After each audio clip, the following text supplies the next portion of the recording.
ऊपर दबाव है। दबाव और बढ़ेगा, अफगानिस्तान और की दबाव तालिबान में सरकार पहले से पाकिस्तान है, वो कैसे ये भी जान लेते हैं। आप दोनों मेरे साथ में रहिएगा।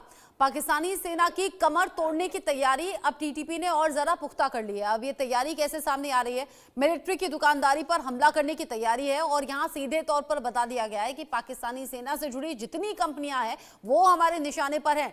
टीटीपी ने साफ कर दिया कि पाकिस्तानी सेना पर हमला जारी रहेगा और अब ये और ज्यादा भीषण होगा। वो कह रहे हैं कि जंग तो अभी शुरू हुई है, खत्म नहीं हुई। टीटीपी कह रहा है कि शहबाज मुनीर को सबक हम सिखा कर रहेंगे, और ये सब कुछ तब के बाद से हो रहा है जब टीटीपी के ठिकानों को निशाना बनाकर पाकिस्तानी फौज ने एयर स्ट्राइक की थी। उसके बाद से ही टीटीपी बदले की कार्रवाई कर रहा है। कार्रवाई के कुछ नमूने वो दिखा भी चुका है, और अब कह रहा है पाकिस्तानी सेना से जुड़ी हुई जितनी कंपनियां हैं वो निशाने पर हैं और खत्म करके रहेंगे। अब ऐसे में कैसे पाकिस्तान में और अफगानिस्तान में विवाद बढ़ गया है ये आप जान लीजिए, और क्यों बढ़ गया है ये भी जानना जरूरी। दोनों देशों के बीच में अंतर्राष्ट्रीय सीमा को लेकर झगड़ा है। लगभग 2600 किलोमीटर लंबी सीमा पर विवाद है। पश्तून क्षेत्र से बलूचिस्तान तक फैली है डूरंड सीमा। अफगानिस्तान डूरंड सीमा को मान्यता देता नहीं है। अफगानिस्तान अपनी संप्रभुता का उल्लंघन इसे मानता है, और इसी सीमा रेखा को लेकर दोनों देशों के बीच में टसल है, विवाद है। और ये विवाद अब इन दिनों और ज्यादा बढ़ता हुआ नजर आ रहा है जब से पाकिस्तानी फौज ने एयर स्ट्राइक की है टीटीपी के ठिकानों पर। एक और बड़ा अपडेट जानिए, पाकिस्तान के बलूचिस्तान में बीएलए का बवाल भी सामने आया। बलूच लिबरेशन आर्मी ने बाजार पर कब्जा कर लिया है। बलूचिस्तान के बाजार पर बीएलए ने कब्जा किया है। थाना छोड़कर भागकर खड़ी हो गई यहाँ पाकिस्तान की पुलिस। खुजदार जिले के जेरी बाजार पर बीएलए के कब्जा करने की खबर सामने आ रही है। बीएलए के लड़ाकों ने मस्जिदों से कब्जे का ऐलान कर दिया। पाकिस्तान में बलोच विद्रोहियों को बड़ी कामयाबी हाथ लगी है। पुलिस चौकी पर कब्जा किया तो पुलिस वाले भागते हुए नजर आए। पुलिस की गाड़ियों में सवार बलोच विद्रोही नजर आए। यहाँ बाजार पर भी कब्जा कर लिया, और इस बात का ऐलान मस्जिदों से किया गया। बलोच आर्मी जो है, बलोच विद्रोही जो है, उन्होंने बाकायदा मस्जिद के लाउडस्पीकर से इस बात का ऐलान किया कि कैसे यहाँ कब्जा एक के बाद एक हो रहा है। बलूचिस्तान में बीएलए का एक्शन भी नजर आ रहा है। बलोच लड़ाकों पर पुलिस स्टेशन पर कब्जा भी यहां पर नजर आ रहा है। यूबीएल बैंक पर बीएलए लड़ाकों का कंट्रोल हो गया है। जहरी के मुख्य बाजार में चेक पोस्ट स्थापित कर लिया है। पाकिस्तानी सैन्य हेलीकॉप्टर को मार गिराया है। ये एक के बाद एक ऐसी कार्रवाई है जो बीएलए के जरिए की गई है, और ये बड़ी कार्रवाई पाकिस्तानी सेना के खिलाफ मानी जा रही है, पाकिस्तानी पुलिस के खिलाफ मानी जा रही है। वीएन झा सर, पाकिस्तान में जो हालात है ये तो अंदरूनी मसले ही नहीं सुलझ पा रहे कि फिर टीटीपी के लड़ाके भी आगे बढ़ते रहे। क्या करेगी पाकिस्तान की फौज, क्या करेगी सेना, और क्या अब सरकार के हाथ में बचा है? देखिए रचना जी, आपने खुद ही बताया हुआ, पाकिस्तान आज के दिन में विषमताओं से भरा हुआ है। इसमें एक के खिलाफ दूसरे जो हैं वो हमेशा से लड़ते आ रहे हैं। और पाकिस्तान तो एक उसका तो नाम दिया गया है था यूएन में कि ये टेररिस्तान है। यहाँ पे 43 जो हैं वो टेररिस्ट ऑर्गेनाइजेशंस पाकिस्तान में आज के दिन में अपना पांव जमाए हुए हैं। अब आती है बात तालिबान की। देखिए तालिबान जिस दिन से पाकिस्तानी जो आईएसआई के चीफ थे वो गए थे अफगानिस्तान के लिबरेशन के बाद, तो उनको वहाँ पे मुँह की कहानी पड़ी थी। तो तालिबान आज के दिन में बड़े फर्मली वहाँ पे बैठा हुआ है।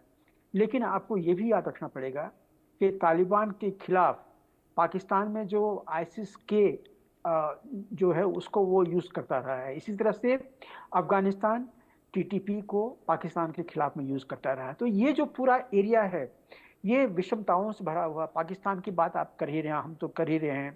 आपने अभी जो बलूचिस्तान की बात बताई, बलूचिस्तान का सही में जो आपने पिक्चर दिया हुआ है, इससे भी और कहीं ज़्यादा वहाँ पे प्रॉब्लम है।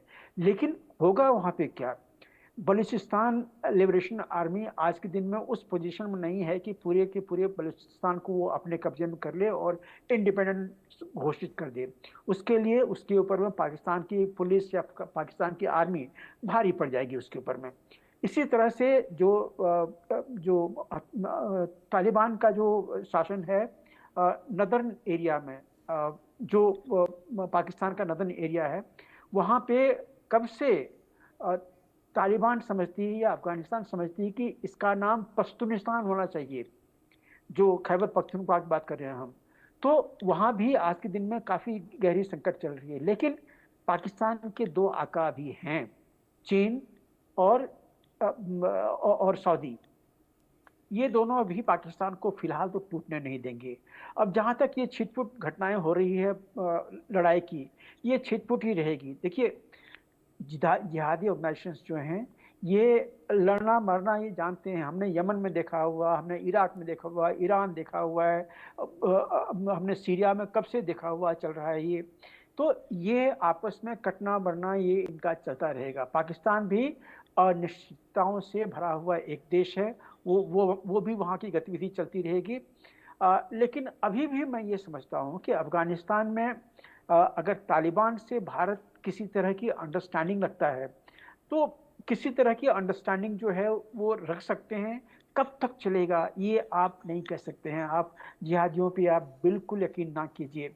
हाँ, भारत की हमेशा से नीति रही है कि अफगानिस्तान की जो पॉपुलेशन है, वहाँ के जो नुमाइंदे, वहाँ के जो बासिंदे हैं, उनकी भलाई हो, अफगानिस्तान का विकास हो, अफगानिस्तान स्टेबल रहे, ये सब चीज़ें भारत पहले भी सोचता आ रहा है। चाहे वो करजाई के समय का हो, चाहे घनी के समय का हो। लेकिन घनी को किस तरह से भगाया गया?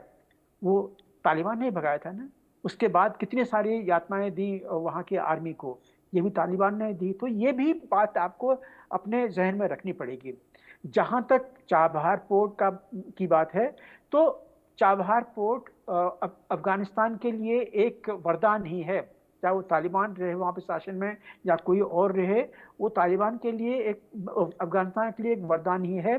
तो वो अफगानिस्तान के भले के लिए है। हाँ, भारत का जो एक ट्रेड रूट जो बनता है ईरान अफगानिस्तान से होके ऊपर जाने की, वो सही, उसमें फायदा होगा।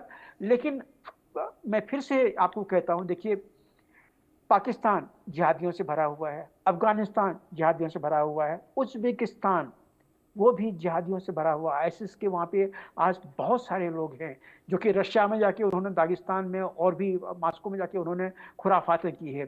तो ये पूरा का पूरा एरिया जो है ये काफ़ी अनस्टेबल है।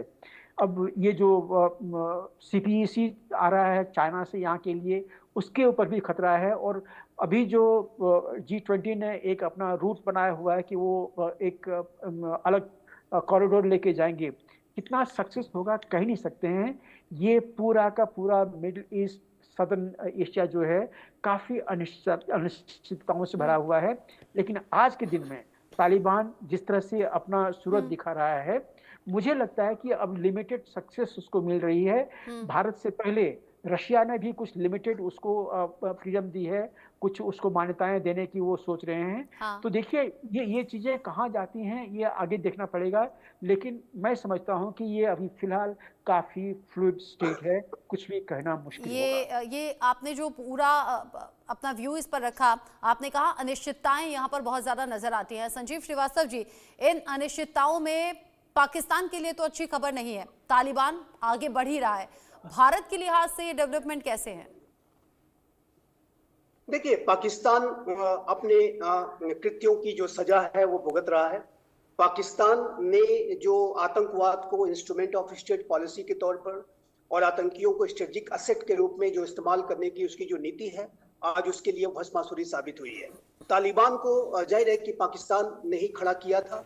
और तालिबान का जो एक सिस्टर ऑर्गेनाइजेशन तहरीक तालिबान पाकिस्तान आज इतना ज्यादा महत्वाकांक्षी हो चुका है कि वो पूरे पाकिस्तान का तालिबानाइजेशन करना चाहता है।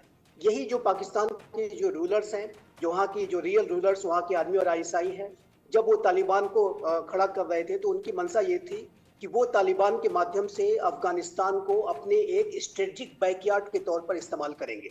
और कभी जब भारत से युद्ध होगा तो अफगानिस्तान की टेरिटरी में के स्ट्रेटेजिक डेप्थ हासिल करते हुए भारत के ऊपर आज बड़ी जो है लड़ाई लड़ेंगे। लेकिन आज बिल्कुल उल्टा हो गया है।